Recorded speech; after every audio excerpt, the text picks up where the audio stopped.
Section 8.6 deals with the students and the law, and we're going to talk about some of these things in a little more detail. We just kind of want to quickly hit some issues that could impact teachers and students both in regards to the law and legal activity. So the first one is suspension and expulsion. We'll talk more about that in just a few minutes. But this is something that can be a hot topic if a student is suspended or expelled, unless it's something like a threat to the school or a threat to other students. A lot of times those become controversial because you've got the teacher side or the school side, and you've also got the student side of things and what happened. And so, again, that can be an issue we'll talk more about in just a minute. Another issue that becomes quite prevalent and puts us in sort of an ethical situation that we have to consider is a teacher becoming pregnant, a teacher who becomes pregnant while not married, or a teacher that is a parent and not married. And you can even throw in marriage in that if the teacher becomes pregnant, has a child, and then gets married. And this is one of the things that many years ago, well, not really all that many years ago, honestly, unmarried teachers who became pregnant were a lot of times dismissed because they were considered to be bad influences, moral influences for their students. You also have students that sometimes have been dismissed or expelled because they became pregnant. Or they got married and things of that sort. So that becomes a situation where, again, parents and maybe other teachers say, well, that student's a bad influence on the other kids in the school, and so they're going to be dismissed. Now, in our current time, in 2020, students are getting pregnant all the time, and that's an issue in and of itself. But is that cause for dismissal? Legally, no, absolutely not. That is something that can happen. Students are going to get pregnant at times, and they're going to make some mistakes, and some of those things are going to happen.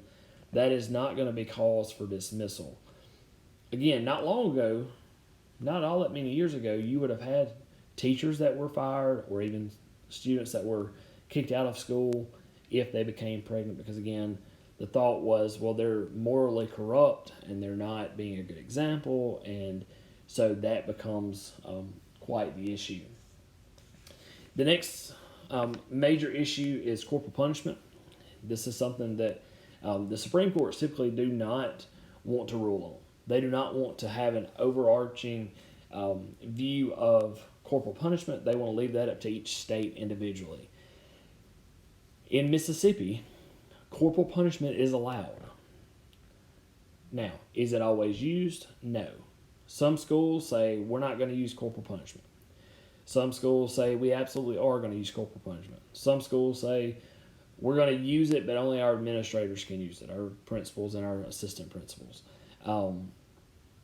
Really, every school district is a little bit different. I've seen it where corporal punishment is used and it's great. I've seen it where it maybe doesn't have that huge of an effect. I've seen schools where they don't allow corporal punishment at all, and the discipline in that school tends to be not all that great. So when we're talking about corporal punishment, there is a need for it. I saw a post on Facebook or something the other day, and it said, and just like that, spanking is allowed in schools again after parents have stayed home with their kids for an extended amount of time. And I thought it was humorous, but parents have always taken the approach of, well, you're not going to punish my kid. My kid doesn't deserve this. My kid's not that bad, things of that sort. And sometimes kids need some type of corporal punishment. And so what you see now is a demerit system, or you see a timeout, or you see very lenient type punishments instead of a corporal punishment where a kid is punished and then we're able to move on. And so, again, from a legal standpoint, that is something that the Supreme Courts are not going to rule on typically, and that's strictly going to be left up to the districts. The next issue is search and seizure. We actually mentioned this a couple weeks ago. We said that for law enforcement, for example, they have to have probable cause before they can go search a student's locker or go through their backpack or any of that kind of stuff. A teacher only has to have reasonable suspicion. So that's a huge difference. If you see something as a teacher that you think is bad, you think a kid's got drugs, or you think a kid has a weapon, or you think a kid has whatever, you can, as a teacher, go ask them to see inside their backpack to see what do they have, what are they carrying. You can ask them to empty their pockets. You can go through their backpack, through their lockers, whatever. And you can't just do it on a whim. Just, I'm going to check everybody. But if you have a reasonable suspicion, our book refers to it as reasonableness. If you have a reasonable suspicion, then you can check.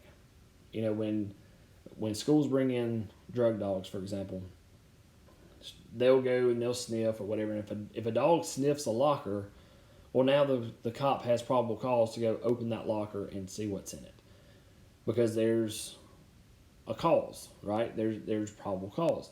And for law enforcement, that has to be the case. If they just suspect that something's happening, or there's drugs, or there's a weapon or whatever, they can't just go through and open the kid's locker without probable cause. And so there's a huge difference there. Teachers have more leeway to go investigate, search, go through a kid's belongings to see what they have. So that is something that, as a teacher, is a really good thing, because you don't want to try to pin things on kids, obviously, but if you think a kid has something or is into something, you have every right to say, empty your pockets. Let me see what's in your backpack. Go open your locker, whatever. And if they choose not to do that, then there should be punishment that takes place, because legally you have the right to do that. The next issue is freedom of speech. We've talked about this. I feel like we've talked about this a good bit, actually. You are allowed freedom of speech. When you use that right to say what you want to say, you do not have freedom of consequences. Meaning that if you say something and your school district says you're out of line, you're representing us, even when you're not in school hours, and we can't have you say that. We can't have you representing our school this way. When you do that, there's consequences of your actions. And so, you can say whatever you want to say. Freedom of speech allows you to say things without being arrested for it, but you aren't exactly immune to the consequences that might happen. So just be aware of that. Hopefully that's not going to be an issue, but some people, they get on this, they get in these situations where they need to go out and say whatever it is they're thinking. That can be an issue. Sexual harassment is another issue. It doesn't happen a whole lot, especially in schools, but it could. It is considered by definition an unwanted or unwelcome sexual behavior that interferes with your life. Now, that's kind of broad and can be open to a lot of things. If somebody feels like they're being sexually harassed, the definition doesn't really say, it's only this or only that. And so you have to be really careful when you're interacting with other employees, that you make sure that if there is some kind of sexual tension there, it's not harassment. Especially if you're single and you're flirty or whatever, you have to be careful not to cross the line. That obviously can be an issue. If you're married, hopefully you're not doing any of that kind of stuff anyway. So again, that can be something that ends up being a court case. You can only imagine the types of court cases that would go into that. In your book on page 268 and 269, there are a lot of court cases listed where it's related to student rights. So I would definitely encourage you to go back and look at that, because that's the next thing. Records and students' rights to privacy. Student has a right to keep their information private. Their records are supposed to be private. You're not supposed to discuss grades with other teachers. You're not supposed to discuss students' situations with other students. A lot of that stuff is supposed to be private. If you're aware of it, you keep it private. If it gets out that you have told other people about a kid's grades or a kid's situation or whatever, that can be a reason to press charges against the teacher. And so you just want to be careful there that you make sure that you're not going against that kid's right to their privacy.